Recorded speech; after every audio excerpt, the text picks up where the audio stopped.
Hello, welcome to our final film premiere. I just want to thank everybody for coming out, and I hope you guys enjoy the film. So get your snacks, drinks, whatever you may need, and enjoy.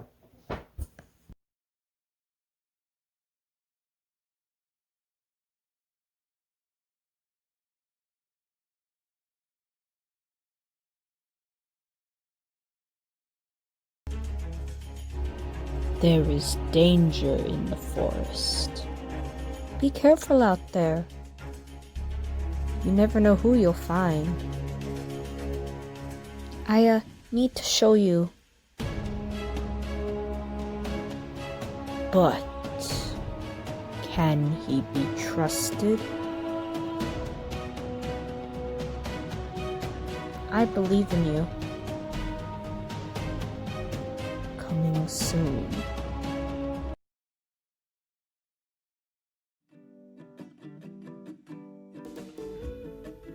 How I'd sum up remote learning in one word? Isolated. Stressful, Boring. tiring, irritating. So yeah. I have not been able to meet new people, and I don't really talk to a lot of people, so I don't really talk to a lot of my classmates. I keep my inner circle really close. It's not an environment that's very conducive to meeting new people. Biggest difference between remote learning and regular learning is the isolation. Like in regular learning, even if it's a class where I don't know anybody, I might make the occasional joke or something. But in remote learning, I could know everybody in the class, but there's still not going to be like that joking atmosphere or that like quietly talking one-on-one during class. Not even once, because anything you type is for everybody to read, and that's a distraction, so can't do too much of that. It really feels different when you've been in the same room all day, going to 4 different classes, instead of picking up your books and actually transitioning into the next room for your next class. The biggest difference I've noticed between remote and regular learning is that when we were at school, it was a lot more motivating and a lot more fun. And then here it's kind of like remote is just like, you gotta do this and that, and then that's it. And sometimes all we need is to talk with our friends, and we can't even do that on remote learning, so it's a little harder. The teaching style hasn't really changed in remote learning, and I sort of wish it would. It's really hard to teach a class when you can't make eye contact with 99% of them. But teachers are trying to do the exact same thing that they're used to, and it's just not working. I mean, the teachers, I feel like it's easier for the teachers because they don't get disrupted as much as in class with people talking and stuff. My teachers have been reaching out by sending emails, and that's really much it. Some teachers message my parents if there's something going on, but usually it's just by emails. Teachers are trying to like spread things out, take things more slow. Makes it easier to make sure I know what's happening because we keep going over it, so I don't get left behind. So I like that. It's a little bit of both. I think it's better and worse because it's just you have to be able to put more attention into the class and have more of an attention span because the classes are longer now. So it's difficult. But I think it helps and gives us more time to feel like to let the teachers give more of a chance to teach the subject that they have to.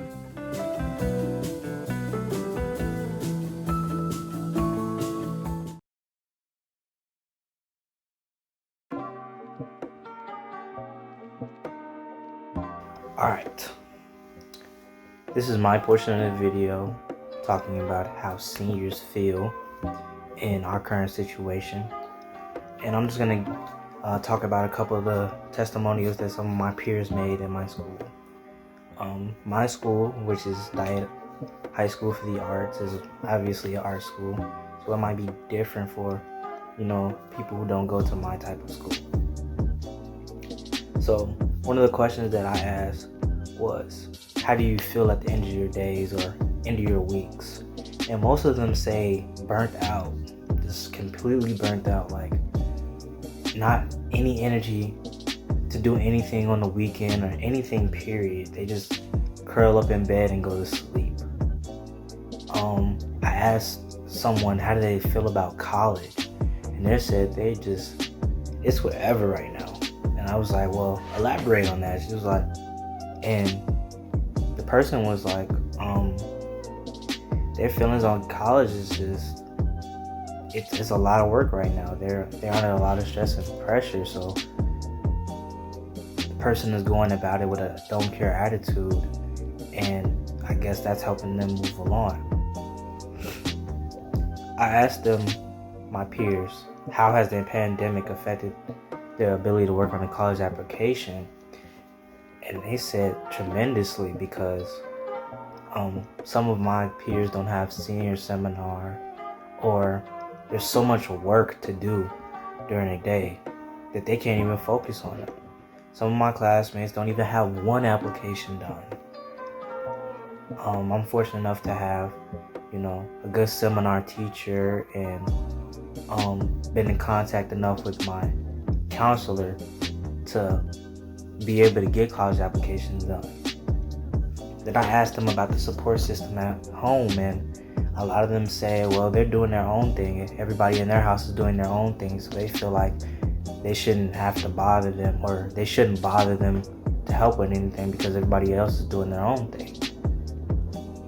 And for me, I felt really bad about that, because in my household, whenever I need something or anybody needs something, you could just go right to it. I always ask my mom and dad questions about anything, if I need any help about stuff.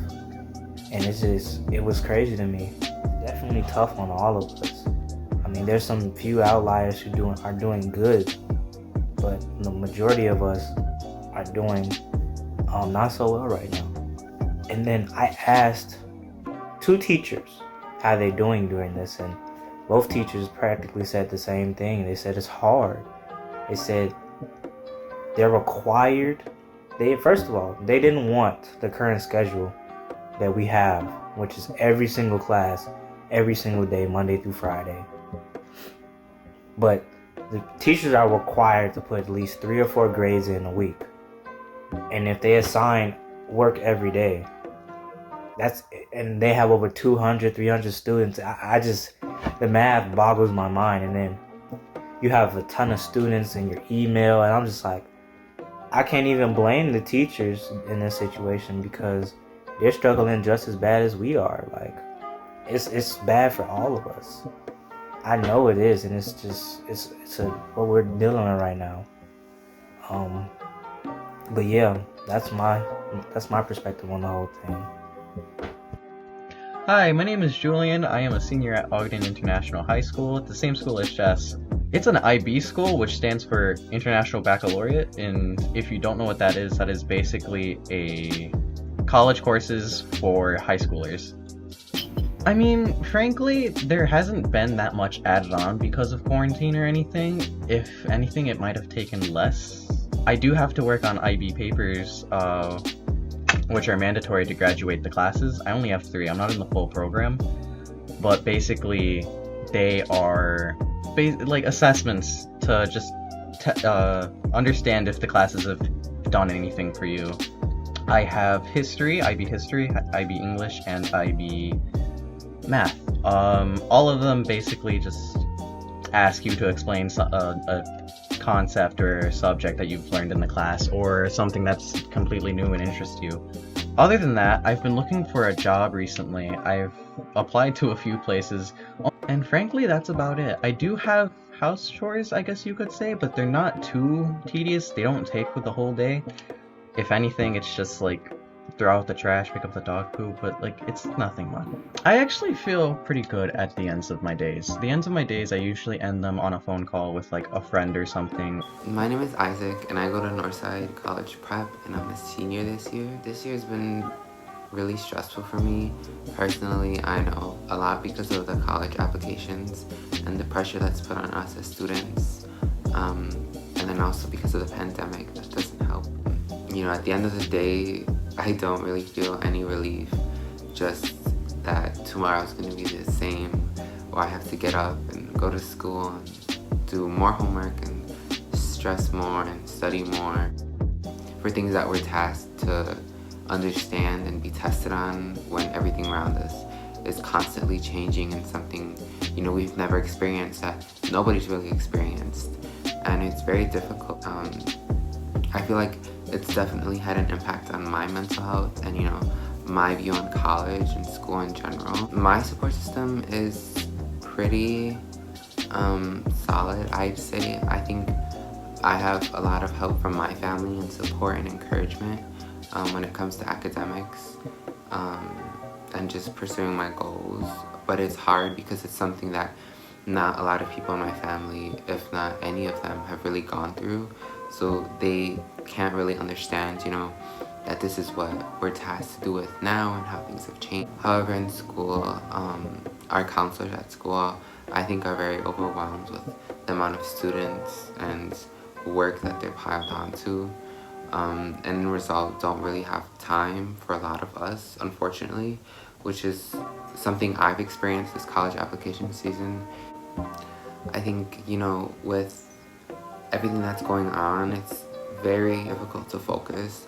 I know I found that, and I know that many other of my peers have experienced this, and it's kind of, we're in a place where where the students aren't really sure how to continue or how to really get a grasp on the situation. And then it's the pressure that's being put on us to stay the same as it was as in-person school, you know, which was already stressful enough and already, you know, flawed as it is. College applications with standardized tests and everything that's expected on us for 1, 3, 4 hour test, you know, in one sitting, that basically determines what we're gonna do, and all these applications and writing that we have to do, which is, you know, pressured onto us. You know, you have to graduate and get a good job and get into a good college, or else, you know, we're told that we're not gonna succeed in life. And that's very daunting and scary as a high school student, where you're still growing up and you don't know, you might not know what you want to do, and you're being told this by adults who are supposed to be there to help and support you. It really has the opposite effect as it's intended to, and it's, I think, something that school administrators need to understand.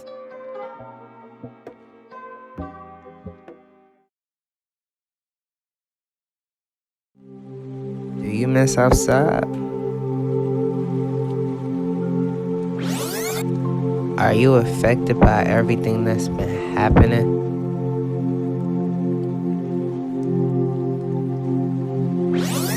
Are you overwhelmed? During this time when there's so much focus on our physical health, it's important not to forget about our mental health. With all the changes happening as we overcome this pandemic, it's easy to feel overwhelmed, anxious, and stressed.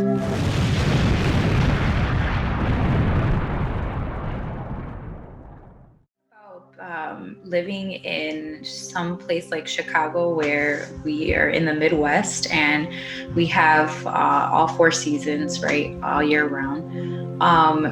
What happens when we experience what's, you know, the less light within our environment during the season changes? Typically, the sun gives us, you know, all this beautiful energy, and a lot of us feel joyful when we get sun. And so when we experience those time changes and transition, and we don't have as much sun and sunlight out, that can change our mood and sometimes make us feel more tired, right? It's darker at an earlier time, so sometimes folks might have more fatigue, right? Because our body and our minds are used to sleep. So basically, being stuck inside affects us. That's obvious.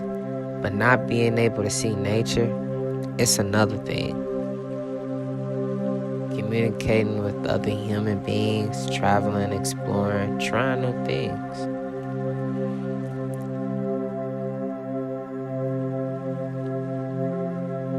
As a human being, it's instilled in us to have that instinct to explore.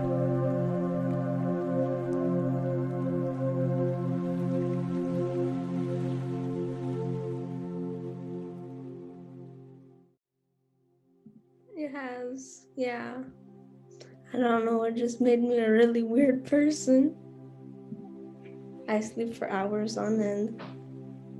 I procrastinate a lot now.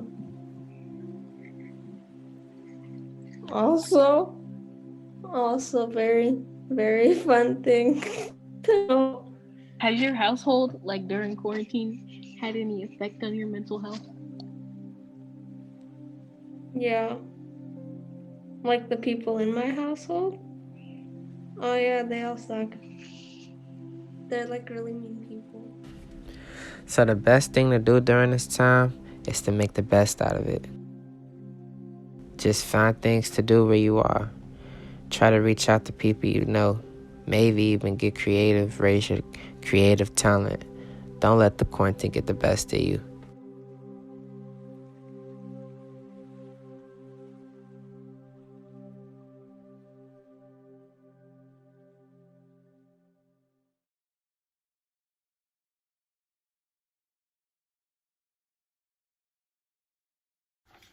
Hello and welcome back to Real World News at Home Edition. It is me, Julian Garcia again, and for this episode we're going to talk about the election results and just the election in general. Now, as you may know, this year was a very different year and we were in a very different situation than ever before with the election, having with COVID-19, and it made us have to adjust to new situations. Was it safer to mail in, or was it safe enough to do it physically? And we're gonna ask some people basically what they thought. And not just that, we're also gonna talk about the election itself, because we have the results and we know who won. It was a very controversial year, and we just want to see how the mass audience feels and how real people feel, the people who voted, how the experience was, what people think about the results. So we're gonna find that out right now. We have some interviews that we'd like to show of some reporters who recorded interviews with certain people who voted, and now we're gonna see what things were like. So let's cut to them. Hi, how were these elections? And these elections for this year were a little bit different because we had COVID. So there was a few options to cast your vote. So the one method that I used was just to go in early, and I went and voted like 2 weeks prior to the elections. There was a few members in the place where you vote. There was one person receiving you, and then there was like this table where you provide your documents, showing proof of that you can vote, and then that's where they give you your ballot, and then you go in and wait for one of the places where you cast your vote, so you can go in and do your options, or you choose your candidates. And then once you're done with that, then you go in and put in the ballot into the system. So I think that these elections were more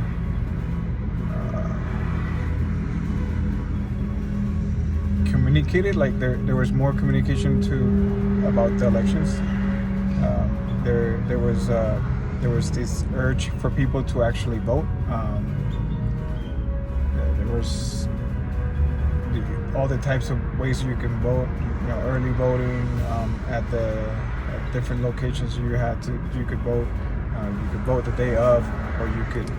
Some states were allowed to send their votes through the mail. So I think that was something different from the previous elections, where you only voted probably on the day of.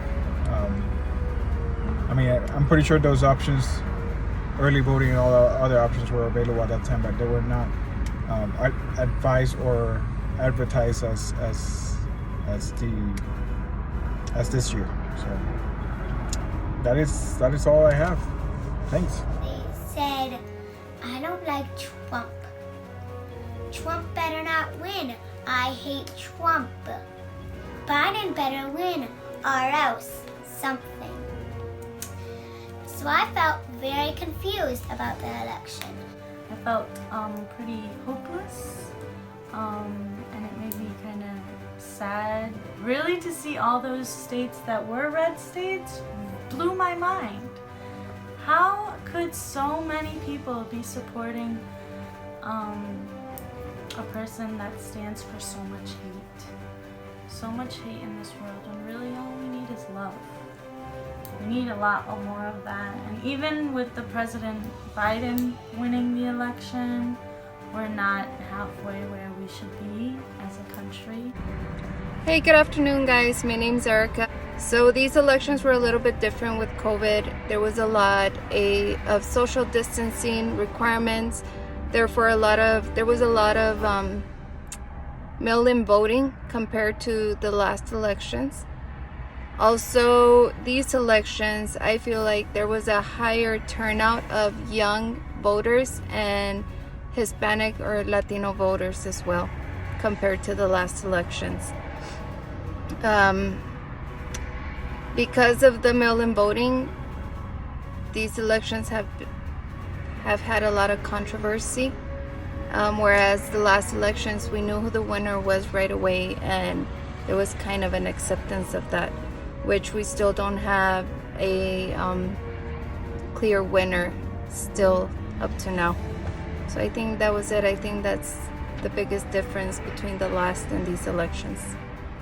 And that is this week's episode of Real World News, and we'll see you next week.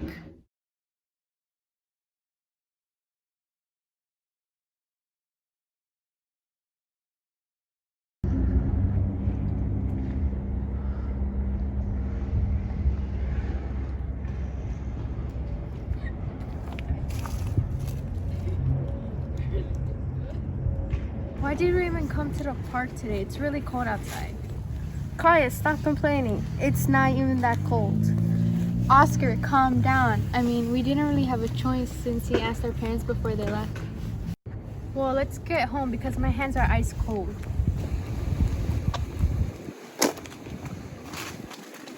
Oscar, go upstairs. And Kaya, can you check the mail?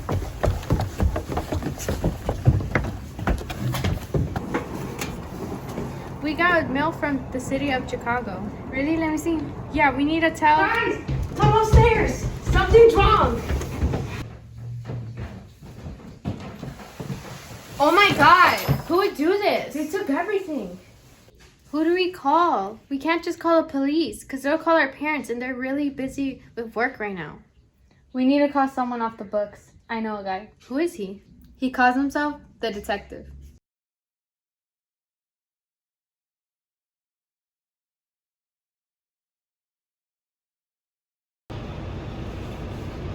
What's taking him so long? It's been an hour already. Hey guys, I'm here. Sorry I'm late. You are the detective? It looks like if a cop got fired from his first day at the job. What are you wearing? Whoa guys, calm down. I'm just here to help. I'm not here to cause any trouble. No more talking. We're running out of time.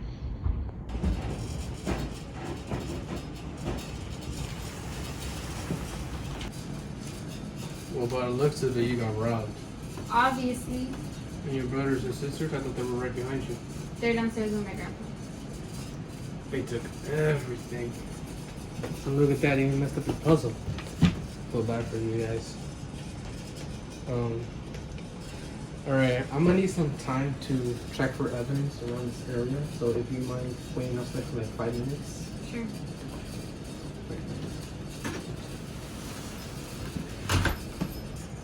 I need to do a better job on taking stuff. Now let's see what else I could take from this place. Hey, I heard you. Now give us back our stuff. Well, you need to calm down. It's not what it seems like. We need to talk about this. No talking. It was you all along. Now give it back to us.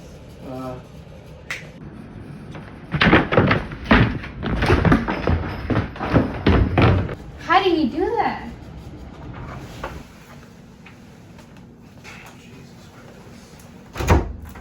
That didn't go as planned.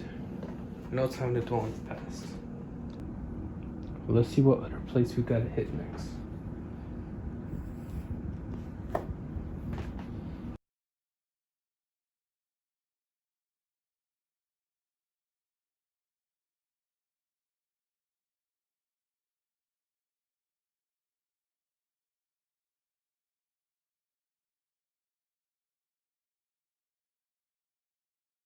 Alright, so about to get started. So first thing you do, sharpen. So today I'm gonna be making a cartoon of this LeBron player. I don't know if that was awkward. So what I'm doing right now is, you know, diffusing and sharpening the image to make it, you know, more orally. We're trying to get it to the point to where it doesn't even look, you know, not necessarily human, but not real. That's what we're doing here. We're trying to make it less and less real, and that's the purpose in doing all of this. So I'm just right now diffusing and rotating the image to make sure that I continue to make it more and more not real. So you do this twice. You rotate the image twice and diffuse. And after that, you do a quick check to make sure you work. Throw away the original image, and now it's time to put the effects on. So you copy the 3 original layers. I like to name my layers. So you got the hard details, the soft details, and high pass, which is what you're gonna do last. So first thing you do, you go to filter gallery, go to the cutout filter, adjust the edge simplicity, and there you go. You go back to smart sharpen it to make it even more. We're just trying to get it to the point to where it doesn't look real anymore. So we're going back to the filter gallery, do the same thing. This time we want to unsharp mask it.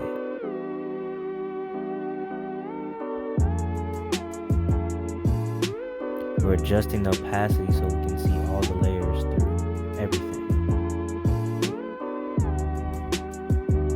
So I put the opacity at 50%, and now we're on to the last part. So what you want to do is look for the high pass filter. Then you want to overlay it so you can put the high pass over everything. Change the opacity to 50% so you can see all the layers shine through. Right now I'm just checking my work, and now I'm just gonna do some slight adjustments.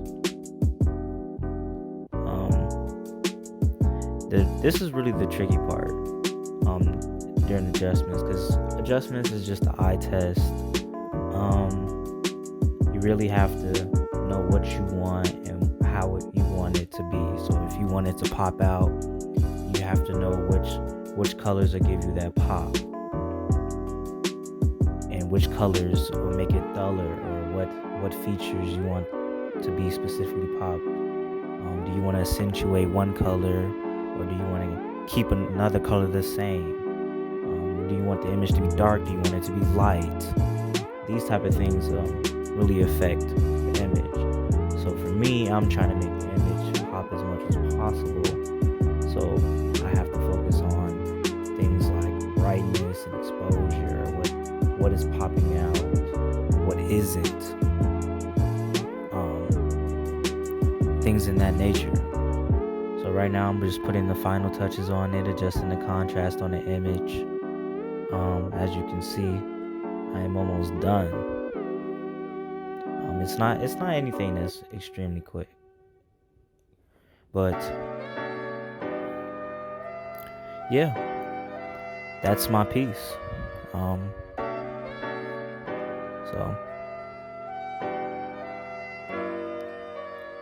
thank you for watching.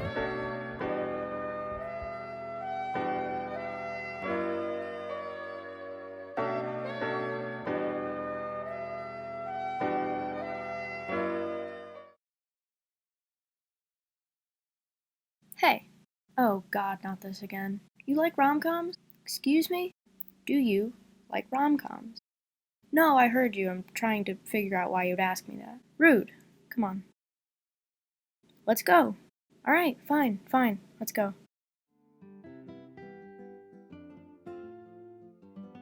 Shoot, I'm sorry. Let me help you with that.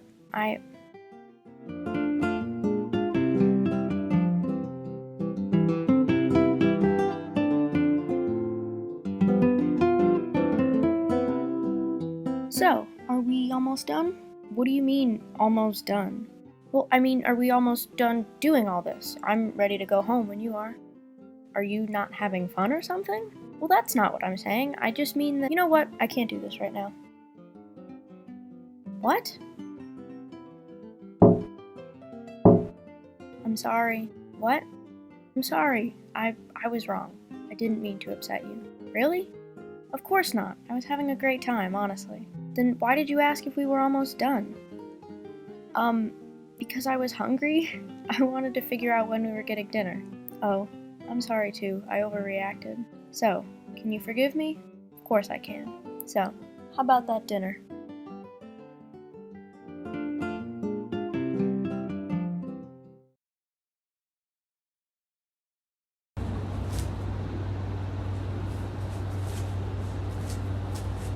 Got this new game, I'm finna play it. Yes, sir. Dang, somebody at the door.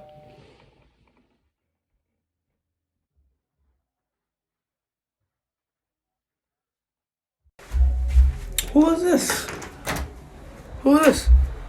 Yeah, how can I help you today? Would you be interested in buying some candy? How much are you selling them for?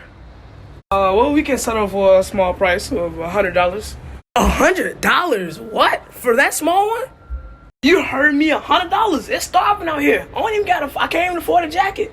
Man, I don't know if you own something or what, bro. Cause $100 for that, bro. That's small. That's nothing in there. I mean, you alright. You don't got on a jacket. It's pretty cold outside. You know what, bro? I'm gonna go get the 100. You stay right here. There you go. What I got in there? I got 250s, bro. I'll just give it to him. Oh, you really gonna give me 100? Let's go. I told mom at work. I told her. All right, give me the candy, man. Here you go. Thank you, sir. I appreciate it. Have a nice day. Woo.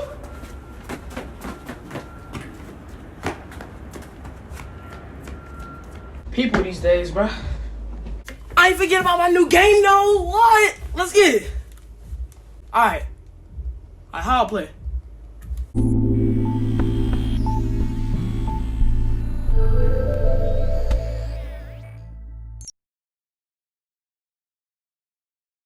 And welcome back for this week's episode of the Garcia Experience, the second best podcast out there.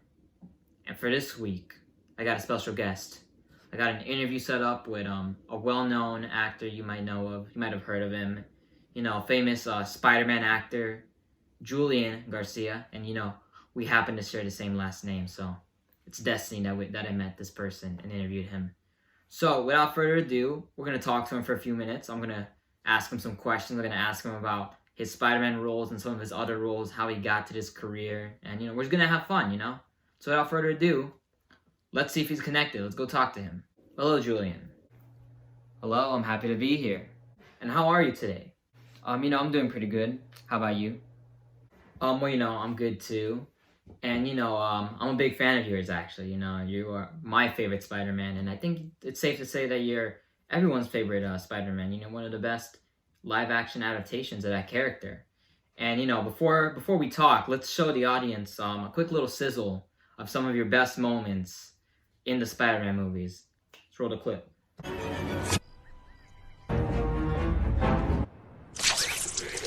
Who am I? I'm Spider-Man.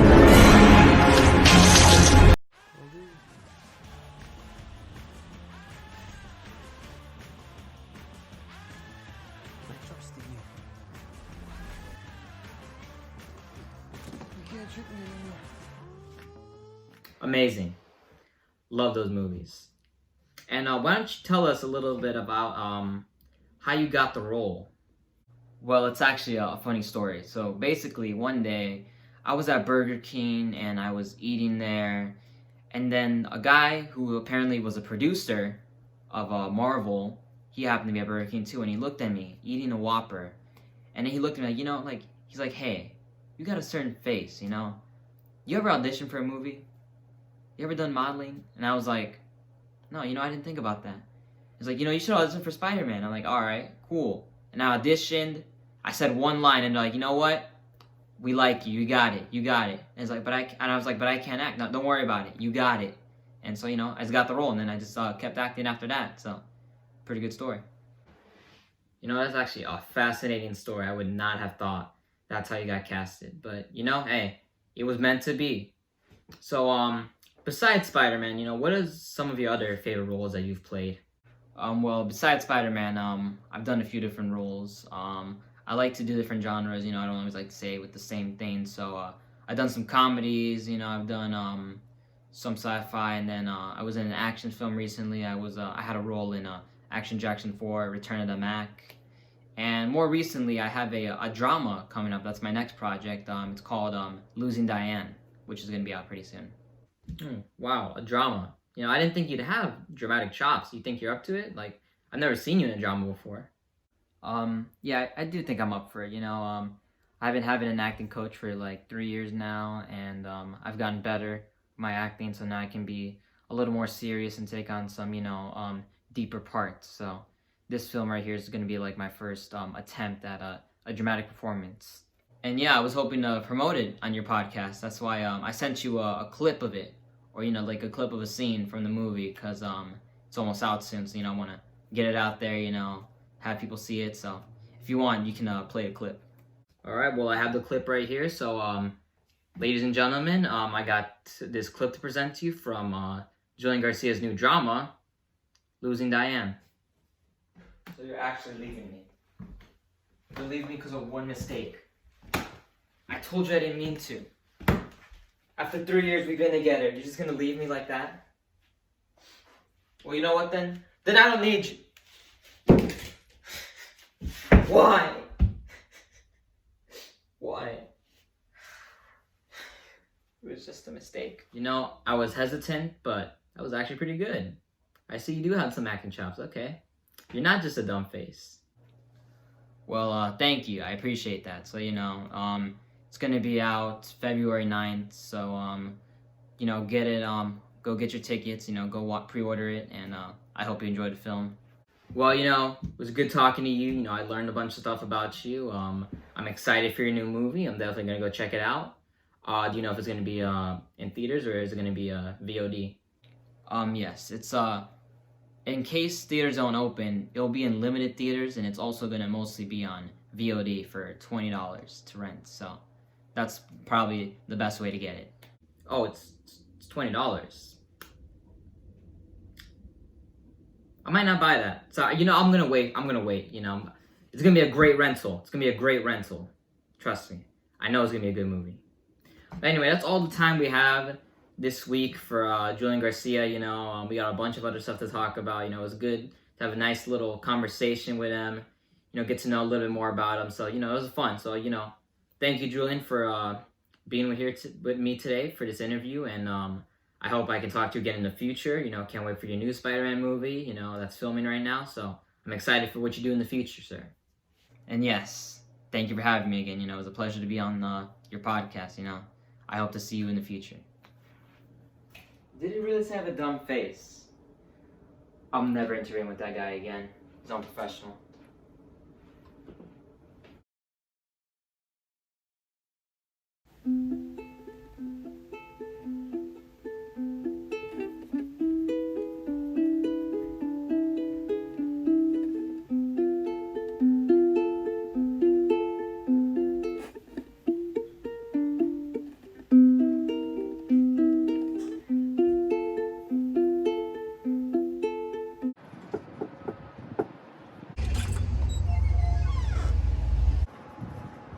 You must be Grace.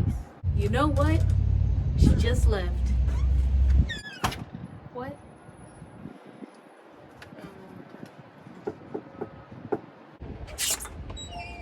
Grace, hello? Play dumb. Who's Grace? Not that dumb.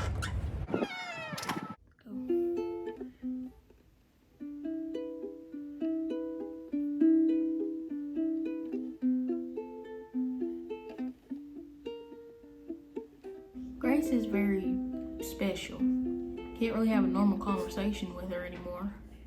She used to just reenact movie scenes, but now the only time she talks is when she's in character. Grace did get kicked out of school, so she's home full time. It's been hard for me, because she doesn't show any interest in learning. All she wants to do is sit in front of the TV. Are you aware that Grace has tattoos? Those ain't real. She asked if she could get a tattoo, and of course I said no. Then she went on and on about something about a council making a decision, and because it was a stupid decision, she was elected to ignore it or something. So now, all her tattoos are just drawn on with marker.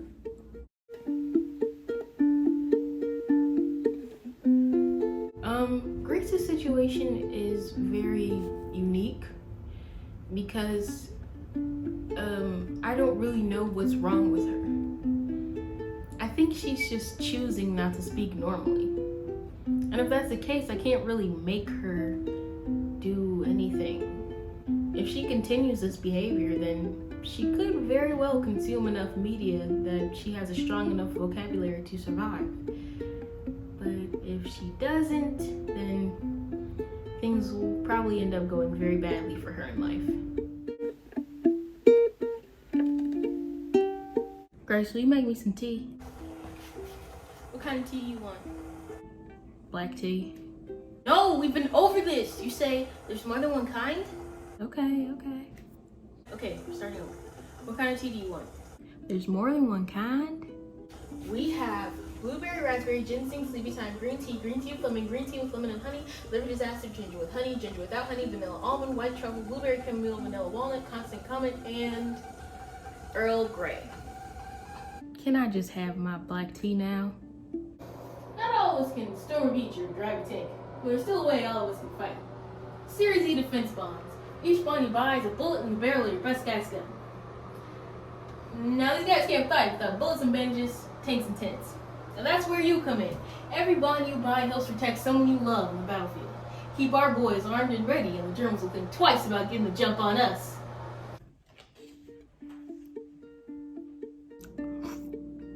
Put down that silly little book and eat. No, I'm at the part where they're forging the letters between Evan and the dead kid. You can read afterwards. Put down the book. Well, high-five me gently with a chainsaw. Do I look like Mother Teresa to you? And we're not even eating real food. This is ice cube soup.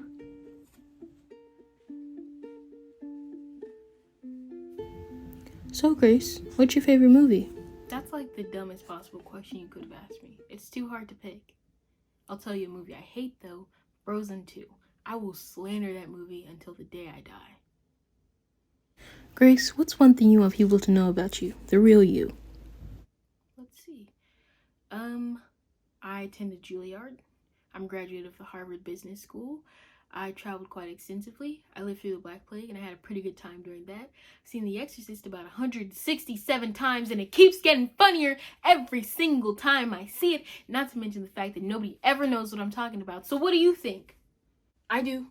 I understood that reference. Well, okay, I think that's all we need from you. So, thanks.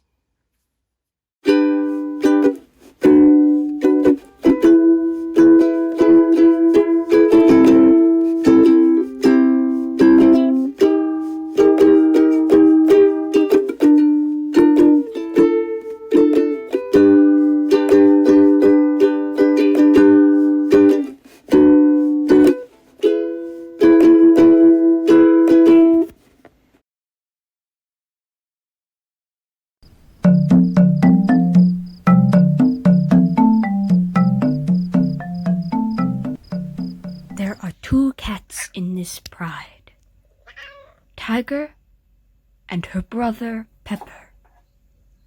In this episode of This Earthly Planet, we will be exploring their dynamic and struggle for survival. While Pepper is in control of the high ground, his sister has other strengths. Together they often sit, Tiger on the floor and Pepper on whatever high surface he can find. Very nearby lives a much larger pride, so Tiger must stand watch over the door in case they try to enter. As winter comes closer, it becomes more essential for survival for the cats to bury themselves deep underground. Pepper will not be emerging for at least an hour. It is up to Tiger to catch the prey for the pride. She enters the tunnel, her favorite form of attack. Unfortunately, she is facing the wrong direction. She may lose this catch. Realizing her mistake, she turns around and re-enters the tunnel.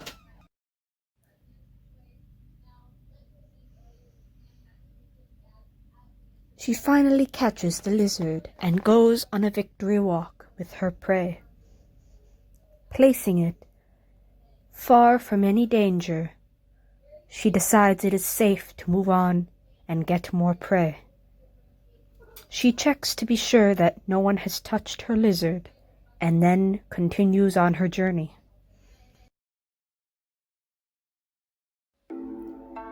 Something new is in the territory.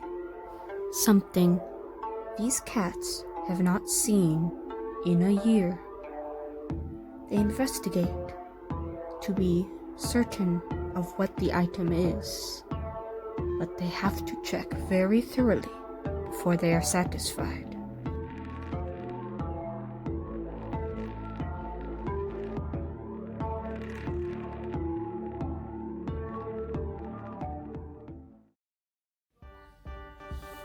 Tiger rests upon the perch, assuming she will not be disturbed. However, elevated ground is Pepper's domain, and he cannot permit his sister to inhabit the perch.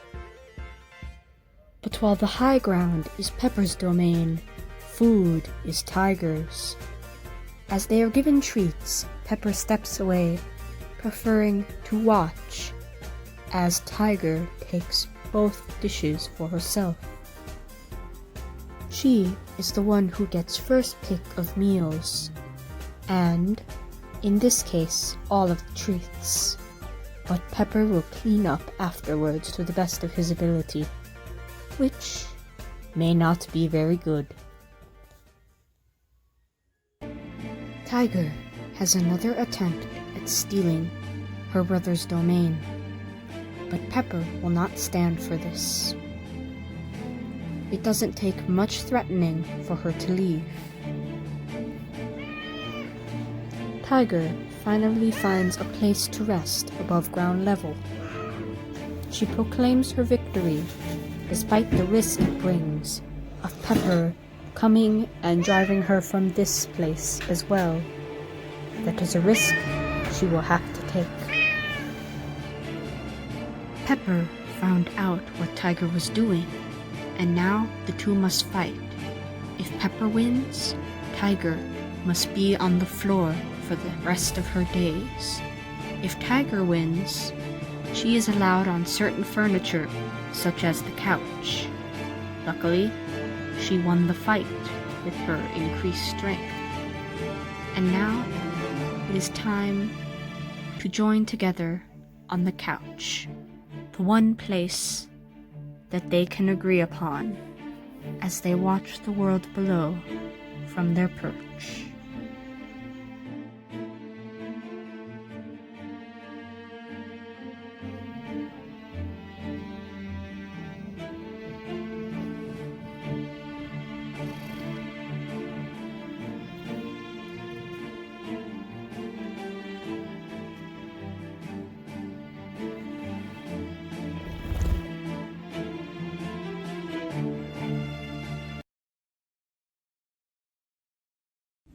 Alright, that was our fall 2020 final screening.